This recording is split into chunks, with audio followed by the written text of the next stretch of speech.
Olá, sejam bem-vindos a mais uma leitura do Evangelho no Lar. Eu sou Camila Sanches, a sua corretora de lares. Por favor, separe um copo de água para cada pessoa que desejar receber a água fluidificada. E se você tiver algum animal de estimação, faça a limpeza das vasilhas e coloque água nova. Vamos iniciar com a oração de abertura. Rogamos ao Senhor Deus Onipotente que envie bons espíritos para nos assistir, que afaste os que poderiam nos induzir em erro e que nos conceda a luz necessária para distinguir a verdade da impostura. Afasta também os espíritos maldosos, encarnados ou desencarnados, que poderiam tentar lançar a desunião entre nós e nos desviar da caridade e do amor ao próximo. Se alguns procurarem introduzir-se aqui, faz que não encontrem acesso no coração de nenhum de nós. Bons espíritos que se dignam a vir nos instruir, nos tornem dóceis a seus conselhos. Nos livrem de todo pensamento de egoísmo, orgulho, inveja e ciúme. Nos inspirem compaixão e benevolência para com os nossos semelhantes, presentes ou ausentes, amigos ou inimigos. Façam que, finalmente, pelos sentimentos de que fomos animados, reconheçamos sua benéfica influência. Deem aos médios que escolheram para nos transmitir seus ensinamentos a consciência da santidade do mandato que lhes é confiado e da gravidade do ato que vão realizar, a fim de que o façam com o fervor e o recolhimento necessários. Se na reunião houvesse pessoas que a ela tenham vindo atraídas por outros sentimentos que não os do bem, abram seus olhos à luz e perdoem-nos, como nós perdoamos se vierem com más intenções. Pedimos especialmente ao espírito de André Luiz, nosso guia espiritual, que nos assista e que vele por nós. A leitura de hoje do Evangelho segundo o Espiritismo de Allan Kardec é do capítulo 16, Não se pode servir a Deus e a Mamon. Utilidade providencial da riqueza. Item 7. Se a riqueza fosse um obstáculo absoluto à salvação daqueles que a possuem, como se poderia inferir de certas palavras de Jesus, interpretadas segundo a letra e não segundo o espírito, Deus que a concede teria posto nas mãos de alguns um instrumento de perdição, sem qualquer apelação, ideia que repugna a razão. A riqueza é, sem dúvida, uma prova muito escorregadia, mais perigosa que a miséria por suas consequências, pelas tentações que gera e pelo fascínio que exerce. É o supremo excitante do orgulho, do egoísmo e da vida sensual. É o laço mais poderoso que prende o homem à terra e desvia seus pensamentos do céu. Produz tal vertigem que muitas vezes se vê aquele que passa da miséria à riqueza esquecer de imediato sua primeira condição, esquecer aqueles que com ele a compartilharam, aqueles que o ajudaram e tornar-se insensível, egoísta e vazio. Mas do fato de que a riqueza pode tornar o caminho difícil, não se segue que o torne impossível e não possa tornar-se um meio de salvação para aquele que sabe fazer uso dela, como certos venenos podem restituir a saúde se empregados adequadamente e com discernimento. Quando Jesus disse ao jovem que lhe perguntava sobre os meios de conquistar a vida eterna, "Vende todos os teus bens e segue-me", não pretendia estabelecer como princípio absoluto que cada um deve se despojar do que possui e que a salvação se obtenha a esse preço, mas queria mostrar apenas que o apego aos bens terrenos é um obstáculo à salvação. Esse jovem, com efeito, se julgava em dia porque havia observado certos mandamentos e, no entanto, recua ante a ideia de abandonar seus bens. Seu desejo de obter a vida eterna não vai até o sacrifício. A proposição que Jesus lhe havia feito era uma prova decisiva para pôr à luz o fundo de seu pensamento.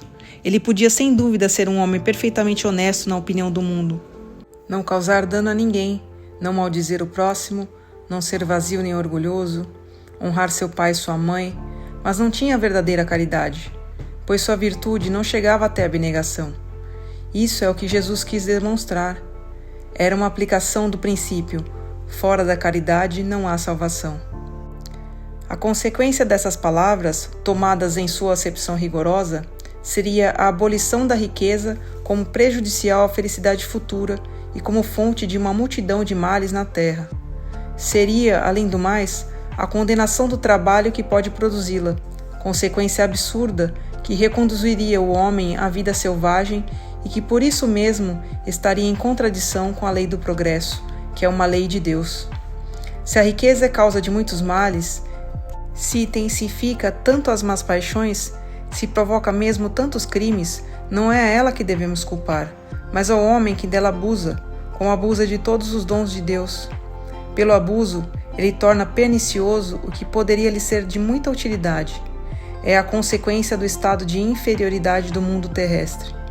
Se a riqueza tivesse de produzir somente males, Deus não a teria posto na terra. Cabe ao homem fazê-la produzir o bem. Se não é um elemento direto do progresso moral, é sem contestação um poderoso elemento de progresso intelectual. Com efeito, o homem tem por missão trabalhar pelo melhoramento material do globo. Ele deve desvastá-lo, saneá-lo, dispô-lo para receber um dia toda a população que sua extensão comporta. Para alimentar essa população que cresce sem cessar, é necessário aumentar a produção. Se a produção de um país é insuficiente, será necessário buscá-la em outro.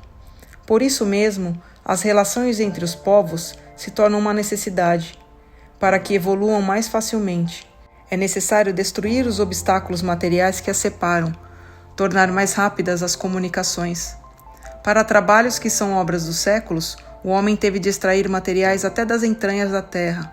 Procurou na ciência os meios de executá-los com maior segurança e rapidez, mas para realizá-los necessita de recursos.